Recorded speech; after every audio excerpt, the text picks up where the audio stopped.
नीलम जंगल का रहस्य बहुत दूर एक नीले रंग के धुंध से ढके जंगल में चांदी की परियां रहती थीं। उनका गांव छोटा था, लेकिन हंसी और संगीत से भरा हुआ। हर रात वे जुगनुओं के साथ नाचती और नदी किनारे गाती।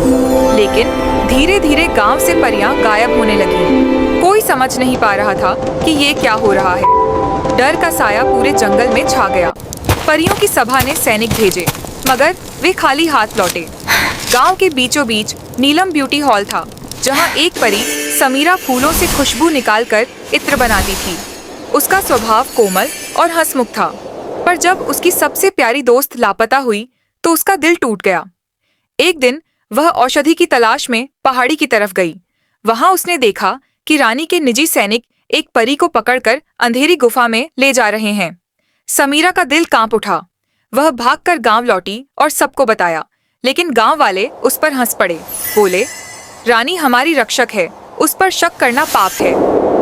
यह बात रानी तक पहुंची। उसने तुरंत समीरा को दरबार बुलवाया। दरबार में जो दृश्य समीरा ने देखा वह भयावह था। रानी असल में अपनी जवानी और सुंदरता बनाए रखने के लिए मासूम परियों के पंख कटवाकर उन्हें कैद करा देती थी। दरबारी वैद्य उन पंखों से अमृत क्रीम और यौवन औषधि बनाता था। समीरा के भी पंख काट दिए गए और उसे अंधेरे जंगल में फेंक दिया गया।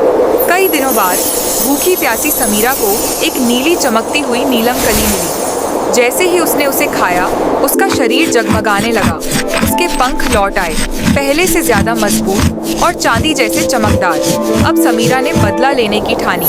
उसने जहरीले फूलों और काले जड़ी बूटियों से नए इत्र और सौंदर्य प्रसाधन बनाए। वह रानी के दरबार में अलग रूप धरकर पहुंची और बोली, दूर देश की राजकुमारी ने आपके लिए उपहार भेजे हैं। रानी को उपहार बहुत भाए। उसने समीरा को महल में रोक लिया। धीरे धीरे समीरा ने रानी की सुंदरता क्रीम में छुपकर घुलनशील विष मिला दिया। शुरुआत में रानी का चेहरा और ज्यादा चमक उठा। वह हर दिन उसे लगाने लगी, पर कुछ ही समय बाद उसका चेहरा झुलस गया। झुर्रियां गहरी हो गईं। रानी समझ नहीं पाई कि क्या हो रहा है। उसकी हालत बिगड़ती गई। इधर समीरा ने उसके भोजन और पेय में और जहर घोलना शुरू कर दिया। अंत में रानी इतनी निर्बल हो गई कि ना चल सकती थी, ना उड़ सकती थी। तब समीरा कैद खाने पहुंची, जहां परियां वर्षों से बंद थीं। उसने उन्हें नीलम कली का जादुई अर्क पिलाया। उनके पंख वापस आ गए। सभी परियां आजाद हो गईं। रानी का महल वीरान हो गया और परियां फिर से अपने गीत और नृत्य के साथ जंगल में आजादी से रहने लगीं।